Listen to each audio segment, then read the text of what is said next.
Pernah nggak sih ngerasain dada sesek, tiba-tiba terengah-engah, dan panik setengah mati karena ngerasa bakal kehabisan napas? Ini salah satu pengalaman yang paling menakutkan, ya kan? Tapi, gimana kalau saya bilang, sensasi mengerikan itu seringnya cuma ilusi yang diciptain sama otak kita sendiri? Yuk, kita bedah bareng-bareng. Oke, jadi langsung aja ke pertanyaan utamanya. Kenapa sih saya ngerasa kayak mau tercekik, padahal kata dokter tubuh saya sehat-sehat aja?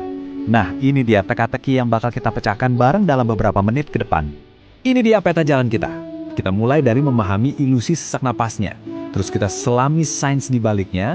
Setelah itu, kita belajar teknik pertolongan pertama, cara membangun pola nafas baru, dan terakhir kita bahas soal perubahan pola pikir yang paling krusial. Oke, kita mulai dari bagian pertama. Penting banget buat kita sadar kalau apa yang kita rasakan itu nyata, tapi bahayanya enggak. Gini, ini poin yang paling penting ya. Rasa sesak yang Anda alami itu 100% nyata. Saya nggak bilang itu cuma di kepala Anda, tapi bahaya fisiknya itu loh yang cuma ilusi. Faktanya, kalau saat itu Anda bisa ukur kadar oksigen, angkanya kemungkinan besar sempurna, antara 98 sampai 100%. Paru-paru Anda berfungsi normal. Jadi, apa dong yang sebenarnya terjadi? Nah, sekarang kita masuk ke bagian kedua dan bedah sains di baliknya. Kita bakal bongkar kenapa tubuh Anda bisa ngirim sinyal bahaya palsu yang rasanya nyata banget kayak gini. Ini bukan sihir kok, ini murni biologi. Jadi, semua ini tuh berawal dari yang namanya pembajakan amigdala. Bayangin aja, di otak kita ada alarm kebakaran super kuno. Dulu, alarm ini cuma nyala kalau ada ancaman nyata, misalnya ketemu harimau. Masalahnya, di zaman modern, alarm yang sama bisa nyala cuma gara-gara lihat tumpukan kerjaan atau mikirin hal-hal cemas. Alhasil, tubuh kita siap-siap lari dari harimau yang sebenarnya nggak ada. Cara kerjanya gini deh, sistem saraf kita itu punya pedal gas, namanya sistem simpatik, dan juga pedal rem, yaitu sistem parasimpatik.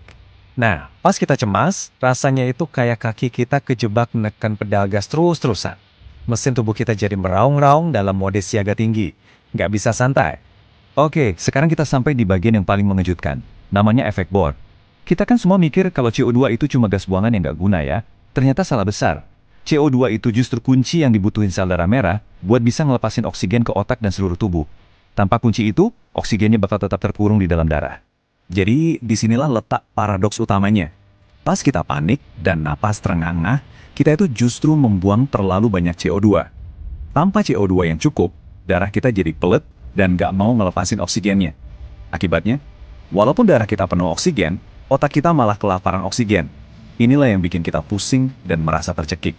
Jadi, upaya kita untuk bernapas lebih keras, malah memperburuk keadaan. Aneh kan? Dan beginilah cara pikiran kita menjebak diri sendiri. Awalnya cuma dari sensasi sesak yang sedikit. Terus, pikiran buruk langsung nyamber, waduh, jangan-jangan aku tercekik. Pikiran itu langsung menyalakan alarm di amigdala, adrenalin langsung melonjak, dan bikin sensasi sesaknya jadi makin parah. Nah, lingkaran setan ini terus berputar, makin lama makin kencang. Oke, setelah kita paham kenapanya, mari kita pindah ke bagian yang paling praktis. Apa sih yang bisa kita lakukan saat serangan panik dan rasa sesak itu datang? Jadi pada dasarnya ada dua cara kita bernapas. Pernapasan cemas itu pakai otot dada, cepat, dangkal, dan itu sama aja kayak kita nginjak pedal gas. Sebaliknya, pernapasan diafragma itu pakai perut, lambat, dalam, dan secara biologis itu kayak kita nginjak pedal rem. Ini ngirim sinyal ke seluruh tubuh kita, tenang, semuanya aman. Anggap aja ini tombol rem darurat fisiologis Anda. Teknik ini simple tapi kuat banget. Cukup dengan fokus memperpanjang hembusan nafas, Anda secara otomatis memperlambat detak jantung dan membantu menaikkan lagi kadar CO2 di tubuh, yang mana itu bagus. Saat panik, kan semua fokus kita itu ke dalam tubuh. Kita merhatiin detak jantung, nafas, dan lain-lain.